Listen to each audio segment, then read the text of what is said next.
Movies like North Country and Iron Will were shot right here in the Northland, and we're told more producers want to bring their projects here too. So what's standing in their way? What does Minnesota have to do to make itself the next hub of film and TV?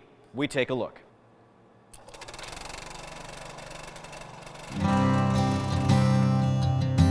We have some of the most talented people, in the United States, if not in the world. We have scenery that is unmatched. In Minnesota, filmmakers have access to lakeside cliffs, dense boreal forests, towering cityscapes, and small town streets. We have a massive soundstage. We have crew. We have talented crew. We have hardworking crew. We have the equipment. We have the locations. We have everything. Ironbound Studios is in the basement of Chisholm City Hall.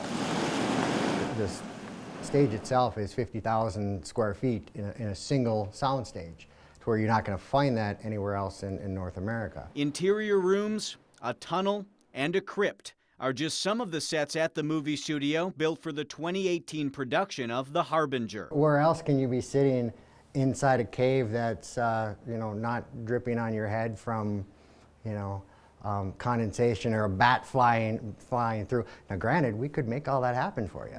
They can redress the set. Steven Sanders is an Iron Range native who bought a stake in Ironbound. Having the ability to play here, to fulfill a lifelong dream for myself right here at home, I couldn't pass that up. The studio provides a space, production equipment, and crew members for any production that chooses to make its home in Chisholm. Meanwhile, in Duluth, how do you feel about the length of the title card? Writer-director Alexander P. Gutterman works in his studio on East Superior Street. Can you go back and... His first feature film, In Winter, I guess inevitably drawn, is now available for viewing on Amazon Prime and other streaming services. As the genuine regional productions, our work has gone the furthest. It's carrying the beauty and power of this region around the globe. I was short. He's now working to complete his second feature film, The Hunter.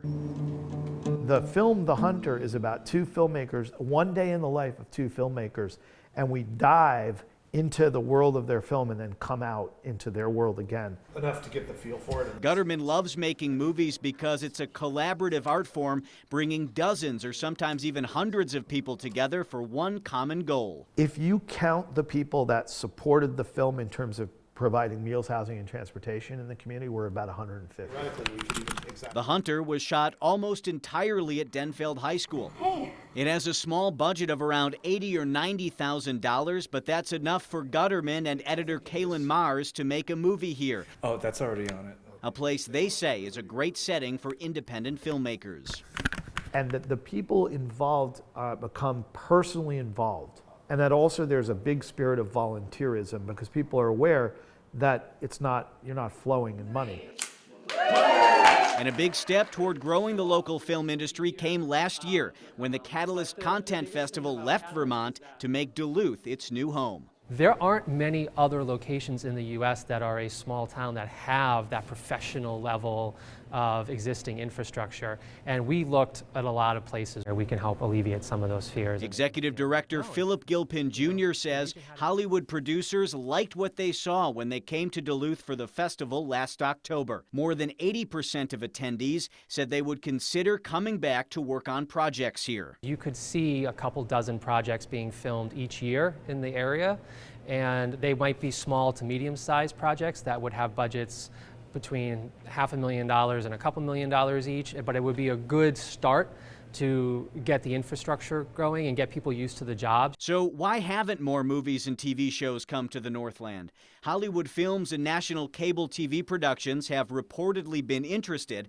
but they've often picked places like Canada, New Mexico, and Georgia to take their projects and their money instead. I'm a kid in a candy store. Sanders says that's because Minnesota doesn't have a simple, cost-effective tax credit program aimed at growing the media industry. When you look at more of an independent film, to where an incentive is the difference from them of either A, coming here, B, going somewhere else, or C, not even being able to make their movie. The state now has what the Minnesota Film and TV Board calls a woefully underfunded $500,000 per year rebate program for film projects. And that is... So the board is now working with state lawmakers to get a tax credit bill passed. They say that kind of incentive will encourage long-term projects like TV shows to come to Minnesota. According to Ironbound Studios, similar tax credits have brought billions of dollars in spending to other states. With an incentive that has productions coming on a regular basis, these are full-time, long-term career jobs. Sanders believes that would make a huge impact on the range and could even help supplement the boom or bust mining industry. The mines in this area are such an important part of the history and future of this area, but to be able to provide an additional industry for them so we don't have these kids who may not want to go into that, they don't have to leave here. Let's keep our kids and our families and you know, our future here.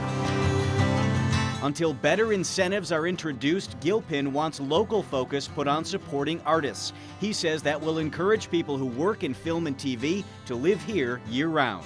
A lot of times people see the film and TV industry as just being Hollywood or part of the big media, but it's really not. These are local storytellers who are our neighbors and our friends and our family and our coworkers, and they have these artistic talents to make film and TV stories. And of course, there's going to be a sound experience. Gutterman is one artist who's optimistic about how much the industry could soon grow in northern Minnesota. Whether or not we're going to have this explosive, massively significant economic growth in the film industry here, I leave to the next 5 years to show us, and I'm open to whatever happens. It's just going to require everybody to take a little bit of time and effort to look into what the potential is, and I think everybody's going to be very excited about it.